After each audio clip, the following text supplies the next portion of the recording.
नमस्कार दोस्तों, स्वागत है आपका हमारे इस YouTube चैनल स्टडी एरा में। हम लोग जो बिहार बीएड का जो कोर्स चल रहा है उसको आगे बढ़ा रहे हैं। मैंने चैप्टर 5 ऑलरेडी स्टार्ट कर दिया है, उसका फर्स्ट वीडियो हो चुका है। अगर आपने नहीं देखा है तो हमारे वीडियो को प्लेलिस्ट में जाकर देख सकते हैं। मैंने अच्छे से प्लेलिस्ट बना दिया है ताकि कोई भी किसी को भी इसमें कोई प्रॉब्लम ना हो। ठीक है, टीचिंग एंड लर्निंग के नाम से एक प्लेलिस्ट है, उसमें आप जाके इसको देख सकते हैं। तो आइए हम लोग अपना जो चैप्टर 5 हमारा जो चल रहा है, chapter 5 management of human resources in school. ठीक है, मैं इसको लिख देता हूँ मैनेजमेंट ऑफ, शॉर्ट फॉर्म में इसे लिख देता हूँ मैं। ठीक है, मैनेजमेंट ऑफ चैप्टर 5, ये पार्ट सेकेंड है। ठीक है, part second, this is the part second, हमारा पार्ट सेकेंड है।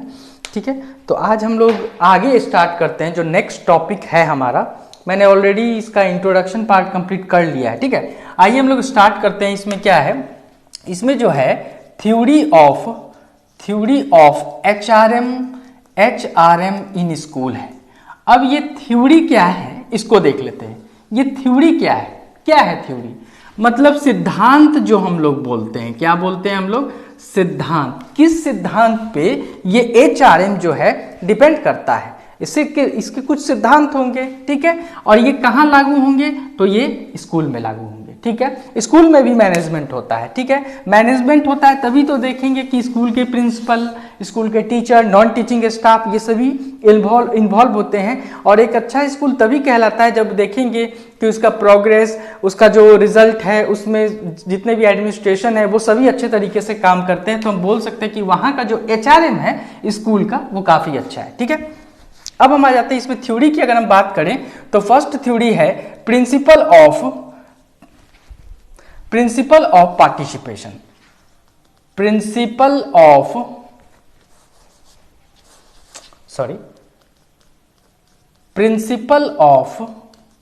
पार्टिसिपेशन। ठीक है, एक बार मैं लिख देता हूं, उसके बाद वन बाय वन इस पे थोड़ा सा डिस्कशन कर लेंगे। ठीक है, भागीदारी। किसकी भागीदारी? भागीदारी का सिद्धांत। भागीदारी का सिद्धांत है ये। ठीक है, भागीदारी का सिद्धांत। दूसरे अगर हम बात करें तो scientific selection theory. Scientific selection theory. Scientific selection theory, वैज्ञानिक चयन का सिद्धांत। वैज्ञानिक चयन सिद्धांत। ठीक है, चयन का सिद्धांत या सिद्धांत, इसको आप लोग ऐड कर लेंगे, चयन का सिद्धांत कर लेंगे। ठीक है, थर्ड की अगर हम बात करें तो proper reward theory. Proper reward theory क्या है? ये प्रॉपर उचित पुरस्कार सिद्धांत। उचित पुरस्कार सिद्धांत। ठीक है, अगर हम फोर्थ की बात करें तो एक्सटेंशन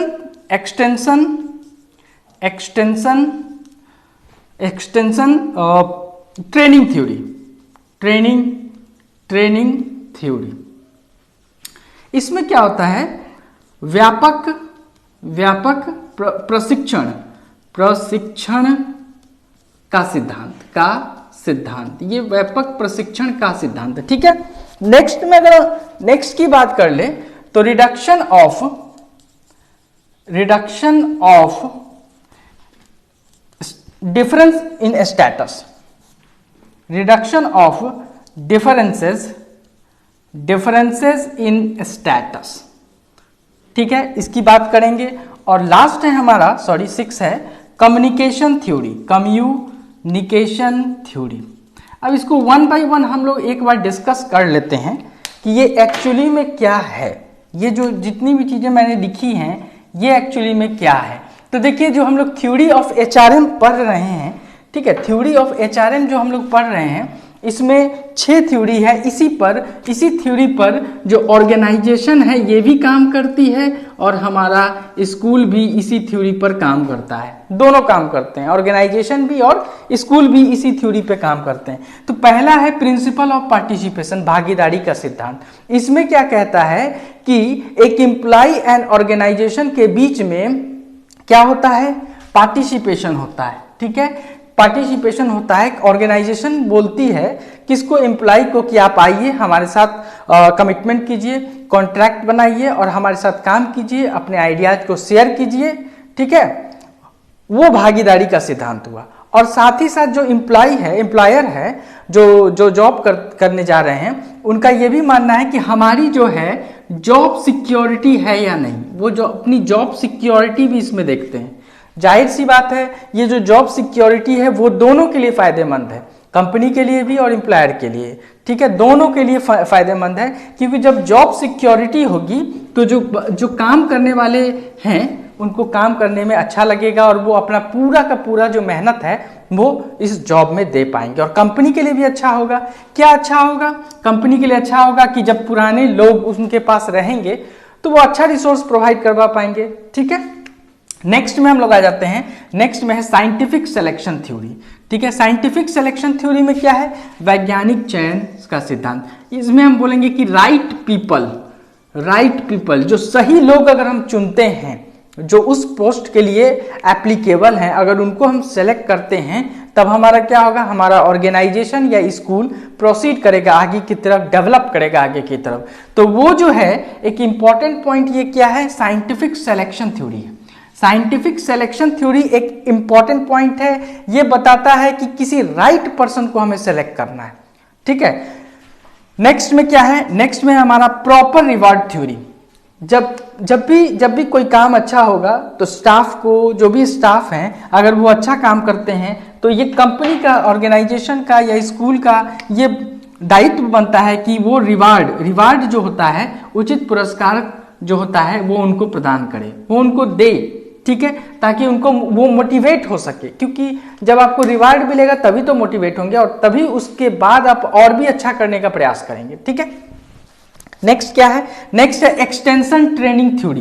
देखिए काफी इंपॉर्टेंट है ये एक्सटेंशन ट्रेनिंग थ्योरी। क्या है? व्यापक प्रशिक्षण का सिद्धांत। इसमें कंपनीज क्या करती है, ऑर्गेनाइजेशन क्या करते हैं, जिसको भी हायर करते हैं उनको प्रॉपर ट्रेनिंग देनी चाहिए, ट्रेनिंग में पैसे खर्च करने चाहिए, क्योंकि स्किल्स होगा, ट्रेनिंग्स होगा, उनके पास ट्रेनिंग होगी तभी वो अच्छे से आगे उनको बढ़ा पाएंगे, कंपनीज को आगे बढ़ा पाएंगे, ठीक है। तो ये काफ़ी इंपॉर्टेंट है। और ये क्या होता है कि जिनको ट्रेनिंग दिया जाता है वही आगे चल के कंपनी को आगे बढ़ाते हैं और एक कम्पिटिटिव जो मार्केट है उसमें कंपनी का नाम आ पाता है, ठीक है। Reduction of different in status, इसमें क्या है?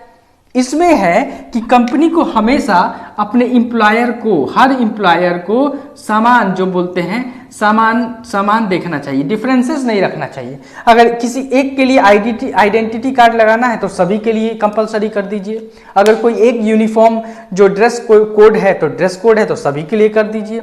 कोई एक कैंटीन है तो सभी के लिए कॉमन कैंटीन होना चाहिए। तो ये स्टेटस डिफरेंस नहीं होना चाहिए, ठीक है ना। Reduction in difference in status में डिफरेंस नहीं होना चाहिए। लास्ट है कम्युनिकेशन थ्योरी। ये थ्योरी क्या कहता है कि एम्प्लॉयर जो है, अगर वो जहाँ पे काम कर रहे हैं वहाँ के इन्वायरमेंट में सभी को एक दूसरे से क्या करना चाहिए?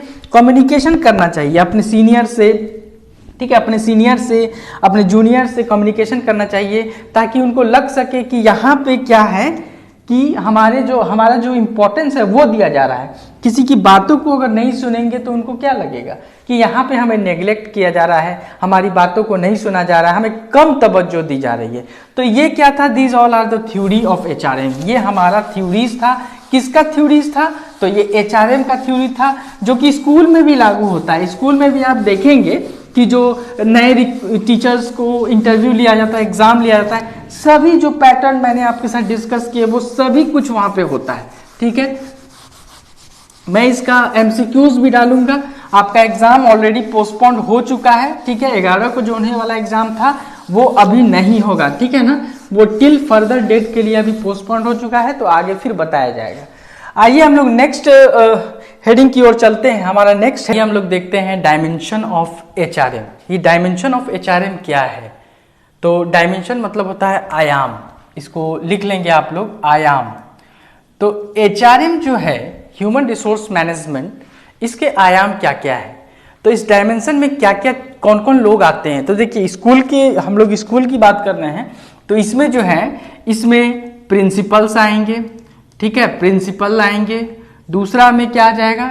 टीचर आ जाएंगे, टीचर आ जाएंगे, तीसरा में नॉन टीचिंग स्टाफ्स भी आ जाएंगे, नॉन टीचिंग स्टाफ भी आ जाएंगे, ठीक है, या इसको हम लोग बोल सकते हैं एजुकेशन ऑफिसर, एजुकेशन ऑफिसर भी आ जाएंगे। तो ये सभी जो हैं डायमेंशन ऑफ एचआरएम के अंतर्गत आते हैं और इन सभी का कुछ ना कुछ रोल होता है। कहाँ पे?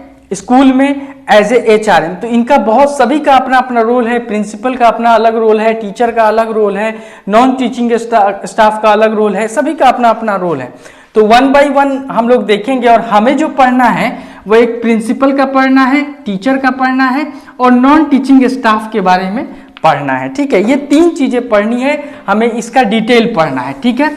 आइए हम लोग इसको 1 बाय 1 इसका चर्चा कर लेते हैं, ठीक है। सबसे पहले हम लोग आ जाते हैं प्रिंसिपल के बारे में। हम लोग पढ़ते हैं कि प्रिंसिपल एक्चुअली में होता क्या है, प्रिंसिपल होते कौन है, ये प्रिंसिपल का क्या रोल है, प्रिंसिपल का फंक्शन क्या है, ये सभी चीजों को हम लोग देख लेंगे, ठीक है। तो देखिए प्रिंसिपल जो होते हैं ये स्कूल में एक रेस्पॉन्सिबल पर्सन होते हैं। आपको पता होगा कि ये रेस्पॉन्सिबल पर्सन होते हैं in school organisation, in school organisation, ठीक है। स्कूल ऑर्गेनाइजेशन में ये एक रेस्पॉन्सिबल पर्सन होते हैं। He is the highest authority, he is the highest authority, highest authority होता है स्कूल में, ये हाईएस्ट अथॉरिटी होते हैं, ठीक है। ये भी चलना है, इनके ऊपर काफी जिम्मेवारी होती है, ठीक है, जो मैंने पहले ही लिख दिया है रेस्पॉन्सिबल पर्सन। इनका एम क्या होता है, इनका एम क्या होता है कि इनका एम होता है enhances to enhance teaching and learning process, teaching and learning process. जो टीचिंग है और लर्निंग है, टीचिंग मतलब क्या होता है, शिक्षण होता है, ठीक है, और लर्निंग मतलब क्या होता है, अधिगम होता है। ये ऑलरेडी मैंने आपको बता दिया है। तो इसको इन दोनों चीजों को इनहेंस करना, ठीक है, इसको डेवलप करना, कैसे डेवलप होगा, इन सभी की जिम्मेवारी एक प्रिंसिपल के ऊपर ही होती है, ठीक है। ठीक है, आगे और भी चर्चा कर लेते हैं इनके बारे में, प्रिंसिपल के बारे में। तो इनकी जो कुछ रेस्पॉन्सिबिलिटी होती है, ठीक है, कुछ चैलेंजेस क्या क्या होते हैं उसको हम लोग देख लेते हैं, ठीक है। क्या क्या चैलेंजेस होते हैं? सिग्निफिकेंट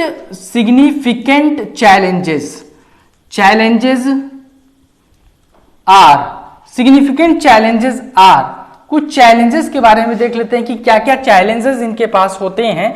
तो इंश्योरिंग रिगरस, ठीक है, डेटा एंड गोल। इनके पास क्या होता है, इंश्योरिंग रिगरस डेटा एंड गोल, ठीक है। तो data and goal driven learning and teaching. इसका मतलब समझ लेते हैं ये क्या है, कि ये क्या करते हैं कि इनका गोल होता है कि किस तरह से लर्निंग एंड टीचिंग को बढ़ावा देना है, ठीक है। इंश्योरिंग रिगरस, कठोर तरीके से, मतलब एकदम निश्चित तरीके से इनको, इंश्योरिंग रिगरस मतलब क्या, कठोर तरीके से। इसका मीनिंग अगर आप लिखना चाहेंगे तो इसका दोनों का मीनिंग जो हो जाएगा, इसका मीनिंग आप लिख सकते हैं कठोर तरीके से, कठोर तरीके से, ठीक है। इन दोनों का मीनिंग हो गया ये कठोर तरीके से। वो क्या करना चाहते हैं, एक गोल होता है टीचिंग एंड लर्निंग का, कहां पे, स्कूल में, ठीक है। ये कौन करता है, ये प्रिंसिपल के ऊपर ये चैलेंजेस होता है, प्रिंसिपल का ये दायित्व होता है करने का, ठीक है। नेक्स्ट में आ जाते हैं, नेक्स्ट में क्या है, नेक्स्ट में है building and managing high quality staff. इनका काम रहता है कि जो अच्छे क्वालिटी के स्टाफ है, यानी कि टीचर्स हैं, नॉन टीचिंग स्टाफ्स हैं, उन सभी को मैनेज करना भी इन्हीं का काम होता है, ठीक है, ठीक है। ताकि स्टूडेंट को ये क्या कर सके, स्टूडेंट को एक विजन दे सके, ठीक है, स्टूडेंट को एक विजन दे सके। नेक्स्ट में इनके चैलेंजेस की बात अगर हम करें तो मॉडलिंग द पर्सनल लीडरशिप, ये पर्सनल लीडरशिप की तरह भी काम करते हैं, ये पर्सनल लीडरशिप की तरह भी काम करते हैं। अगर नेक्स्ट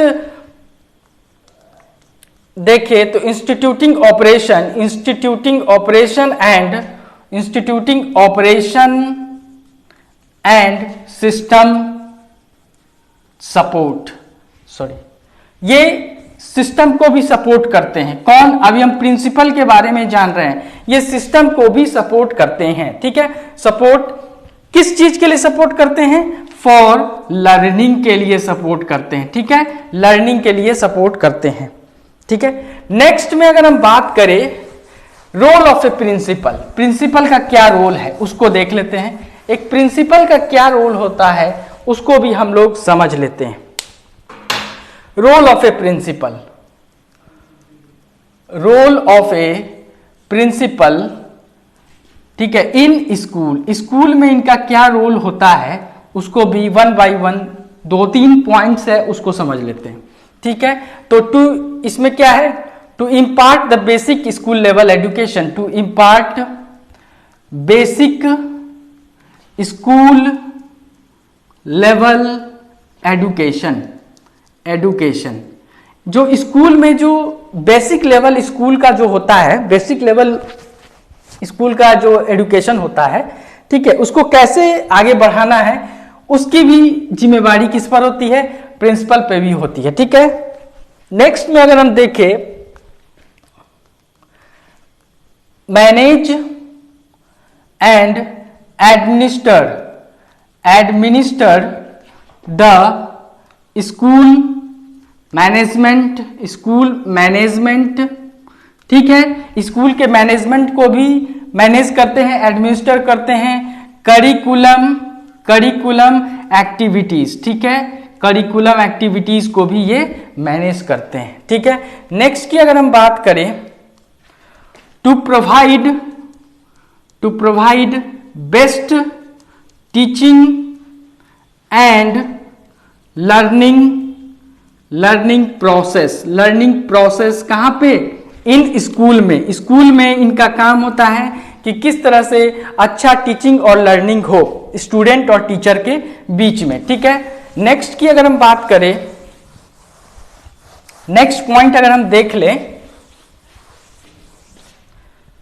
तो इनका रोल इसमें भी होता है टू मेंटेन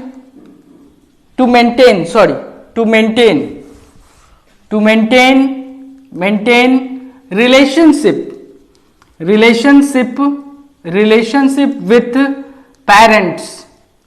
पेरेंट्स के साथ भी इनका जो रिलेशनशिप है वो मेंटेन करते हैं। एंड लोकल गार्जियन के साथ भी ये कोशिश करते हैं कि रिलेशन अच्छा हो।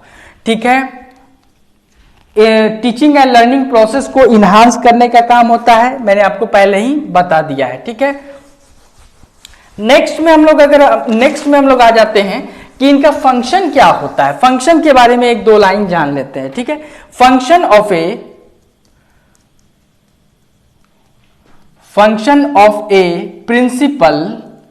Principal when school is in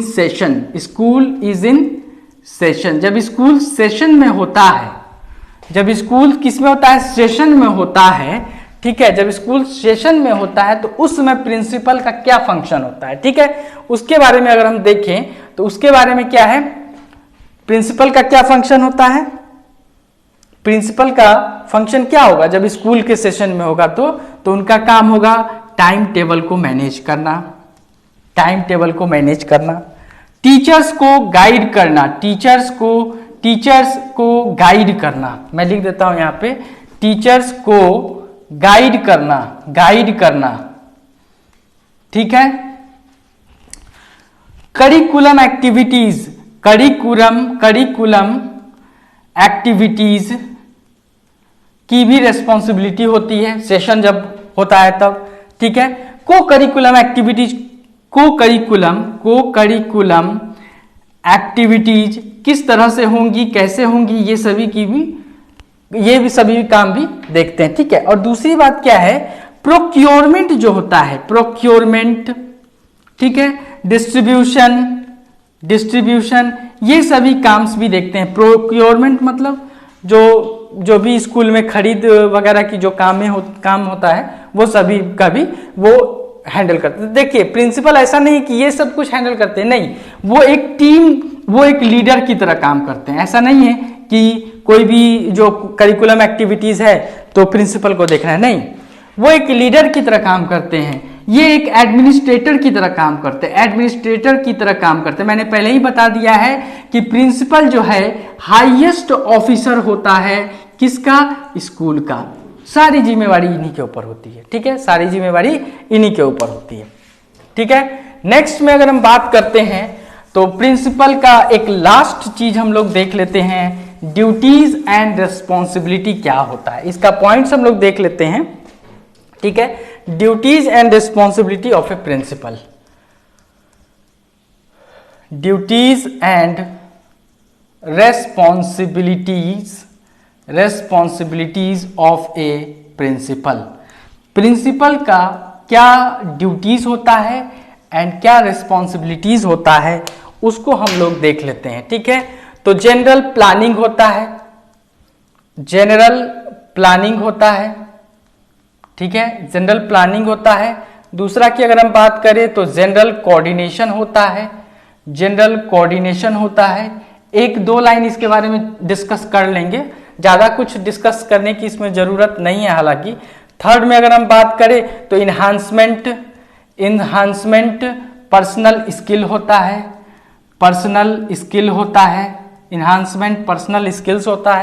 next में अगर हम बात करें तो स्कूल ऑब्जेक्टिव होता है। ठीक है, नेक्स्ट की अगर हम बात करें तो करिकुलम ऑब्जेक्टिव्स होते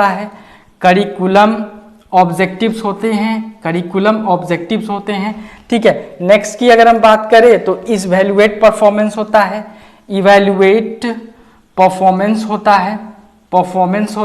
ठीक है, नेक्स्ट की अगर हम बात करें 7 की तो कम्युनिटी होता है। नेक्स्ट की अगर हम बात करें तो हो जाता है सप्लाईज एंड इक्विपमेंट होता है। ठीक है, ये सारी चीजें होती हैं। ठीक है, और नेक्स्ट की हम बात करें तो न्यू स्टाफ एंड स्टूडेंट होता है। ठीक है, ये सभी क्या है, ये सभी ड्यूटीज हैं एंड रिस्पॉन्सिबिलिटीज हैं किसकी, तो प्रिंसिपल की है। ठीक है, ड्यूटीज एंड रिस्पॉन्सिबिलिटीज है किसकी, प्रिंसिपल की ड्यूटीज हैं एंड रिस्पॉन्सिबिलिटीज हैं। जनरल प्लानिंग जो है, जनरल प्लानिंग करना पड़ता है किसको, प्रिंसिपल को। जनरल प्लानिंग चाहे वो किसी चीज से भी रिलेटेड हो सकती है कि कोई कोर्स वर्क कैसे होगा, कैसे मैनेजमेंट होगा, ये सभी general planning. General coordination staffs के बीच में, टीचर्स के बीच में कोऑर्डिनेशन से रिलेटेड है। इन्हांसमेंट पर्सनल स्किल, अगर कोई स्टाफ है उनको स्किल की जरूरत है, उनके स्किल को इन्हांसमेंट की जरूरत है, जो ट्रेनिंग की जो हम बात कर रहे थे स्टार्टिंग फर्स्ट लेक्चर में, उसकी अगर जरूरत है तो उसको भी प्रोवाइड कराया जाएगा। स्कूल का ऑब्जेक्टिव क्या है, मैंने आपको बताया है कि स्कूल का मेन ऑब्जेक्टिव क्या होता है, टीचिंग एंड लर्निंग को इनहेंस करना। ये मेन ऑब्जेक्टिव होता है स्कूल का, इनहेंस करना। ठीक है, ये मेन ऑब्जेक्टिव होता है स्कूल का। करिकुलम ऑब्जेक्टिव में क्या है, करिकुलम ऑब्जेक्टिव में सिलेबस आ जाते हैं। ठीक है, जो क्लास में ग्रुप डिस्कशन हो गया, क्वेश्चन पैटर्न हो गया। ठीक है, ये सारी चीजें करिकुलम ऑब्जेक्टिव में आ जाती है। तो जो करिकुलम ऑब्जेक्टिव है वो फुलफिल होता है या नहीं, ये भी रिस्पॉन्सिबिलिटी हो जाती है प्रिंसिपल की। इवैल्यूएट परफॉर्मेंस, स्टूडेंट का जो परफॉर्मेंस है, स्टूडेंट का परफॉर्मेंस इवैल्यूएट करना, स्टूडेंट का परफॉर्मेंस इवैल्यूएट करना। यहाँ पे स्टूडेंट का परफॉर्मेंस इवैल्यूएट करना है। कम्युनिटी को भी देखना है। सप्लाईज एंड इक्विपमेंट, स्कूल में अगर किसी चीज़ की सप्लाईज की ज़रूरत है, किसी इक्विपमेंट की ज़रूरत है, जैसे लैब में बहुत सारे इक्विपमेंट होते हैं, वहाँ पे ज़रूरत होती है, लाइब्रेरी होती है, वहाँ पे भी ज़रूरत होती है। तो इन सभी की, खेल स्पोर्ट्स से रिलेटेड है, तो उन सभी का देखिए, हालांकि इन सभी चीज़ों के लिए स्टाफ मौजूद है, ठीक है, लेकिन उन सभी की जो देख रेख है, उनसे पूछताछ करने की ज़रूरत है, उनको जो होता है उनसे डेटा लेने की जो जरूरत है, वो रिस्पॉन्सिबिलिटी प्रिंसिपल के ऊपर ही जाती है। न्यू स्टाफ एंड स्टूडेंट के बारे में जानकारी लिखना, वो स्टाफ अगर हैं तो वो कैसे स्टाफ है, किस तरह से उनका बिहेवियर है, किस तरह से उनका डेवलपमेंट हो रहा है, और स्टूडेंट जो है उसका डेवलपमेंट हो रहा है या नहीं। ये सभी जो चीज़ें मैंने बोर्ड पर अभी लिखी है आपके सामने, आप इसको लिख सकते हैं। ये सभी चीज़ें ड्यूटीज एंड रेस्पॉन्सिबिलिटीज होती है किसकी, एक प्रिंसिपल की, ठीक है। नेक्स्ट टॉपिक है हमारा टीचर। टीचर क्या होता है, शिक्षक। टीचर्स क्या होते हैं, ठीक है। टीचर्स काफी इंपॉर्टेंट है टीचिंग के लिए, तो नेक्स्ट टॉपिक जो है हमारा टीचर्स होता है। टीचर्स, देखिए टीचर्स एक इंपॉर्टेंट रोल है, he is a vital role, हम लोग बोल सकते हैं vital role in the development, किसके डेवलपमेंट में, ऑफ स्टूडेंट बिहेवियर।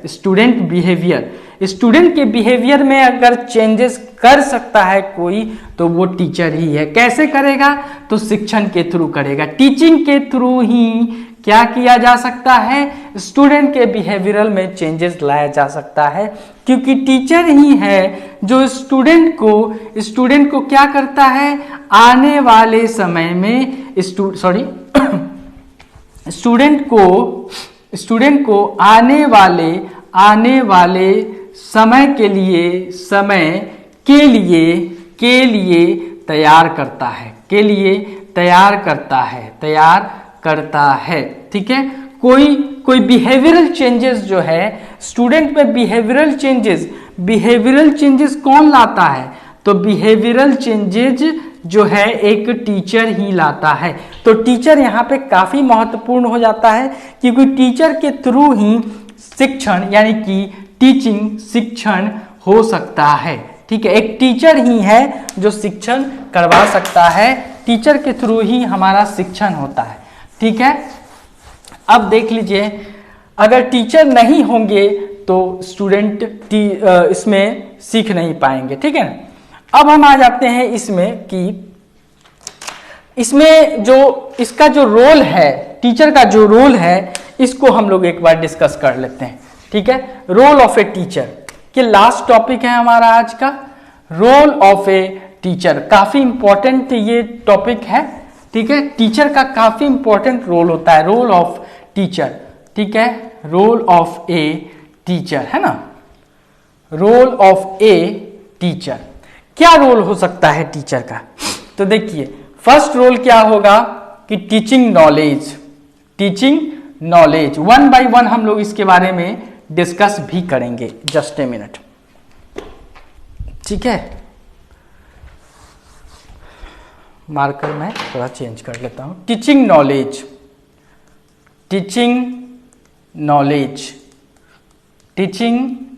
हो गया, ठीक है। दूसरे की अगर हम बात करें, क्रिएटिंग क्लासरूम इन्वायरमेंट। ये जो मैं लिखने जा रहा हूं, 4 हैं हमारे पास, 4 है, इसको हम लोग पढ़ेंगे, ये काफी इंपॉर्टेंट है। रोल मॉडलिंग, नेक्स्ट है मेंटरिंग, और लास्ट है साइन ऑफ ट्रबल, ठीक है। साइन ऑफ ट्रबल, ठीक है। तो ये चीजें हैं यहाँ पे, देख लीजिए। टीचिंग नॉलेज को एक बार देख लेते हैं। टीचिंग नॉलेज में क्या है, इसमें क्या है, एक टीचर, मैंने आपसे डिस्कस किया है कि teacher vital role, important role play करता है क्लासरूम में टीचर ही जो है एक स्टूडेंट को नॉलेज देता है, क्या पढ़ना है, चाहे वो जो है करिकुलम से रिलेटेड हो सकता है, ठीक है, करिकुलम से रिलेटेड हो सकता है, को करिकुलम से रिलेटेड हो सकता है। ये सभी चीजें की जो जानकारी है वो एक टीचर ही देता है, टीचिंग नॉलेज से ही दे सकता है।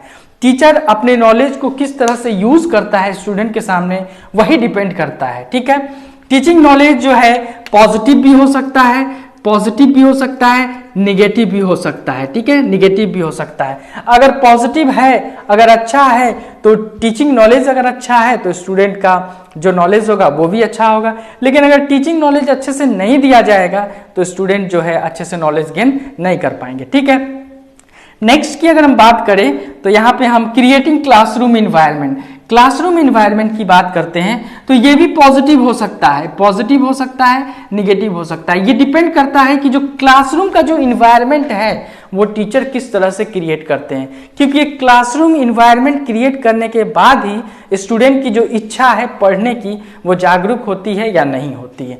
तो इसीलिए टीचर को हमेशा जो इन्वायरमेंट है उसको वार्म अप करते रहना चाहिए, वार्म अप करते रहना चाहिए ताकि स्टूडेंट को बोरियत जो बोलते हैं वो फील ना हो और उनका इन्वायरमेंट अच्छा हो और उन्हें पढ़ने में मन लग सके। ठीक है, तो क्लासरूम का जो इन्वायरमेंट है वो काफ़ी इंपॉर्टेंट होता है, क्लासरूम का इन्वायरमेंट काफ़ी इंपॉर्टेंट होता है स्टूडेंट के डेवलपमेंट में, चाहे वो मेंटल डेवलपमेंट हो या किसी तरह का भी डेवलपमेंट में हो। तो टीचर को चाहिए, एक टीचर को यहाँ पे चाहिए कि वो अपने इन्वायरमेंट को बहुत अच्छा बनाए।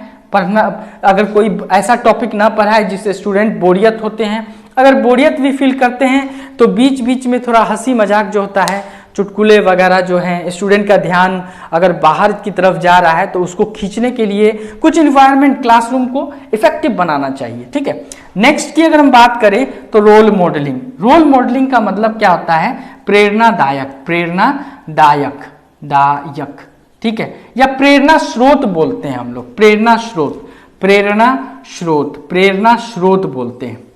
इसका क्या मतलब हुआ, देखिए जो स्टूडेंट होते हैं, जो भी स्टूडेंट होते हैं, उनके लिए जो स्टूडेंट होते हैं, देखेंगे कि कोई कोई टीचर बहुत अच्छा क्लास में पढ़ाते हैं या जिनका अच्छा नॉलेज है, तो वो टीचर जो है स्टूडेंट के लिए एक प्रेरणा स्रोत की तरह काम करते हैं। अपने मन में ही स्टूडेंट, विद्यार्थी उस टीचर का एक मॉडल तैयार, रोल मॉडल की तरह काम करता है। तो टीचर जो है एक रोल मॉडल की तरह काम करता है, किसके लिए, एक स्टूडेंट के लिए, क्योंकि स्टूडेंट उससे जब कुछ चीजें सीखता है, कोई भी चीजें सीखता है, तो वो टीचर एक रोल मॉडल की तरह काम करता है, किसके लिए, तो एक स्टूडेंट के लिए। ठीक है, नेक्स्ट में है मेंटरिंग। मेंटरिंग में क्या है, इसमें सलाह है, सलाह।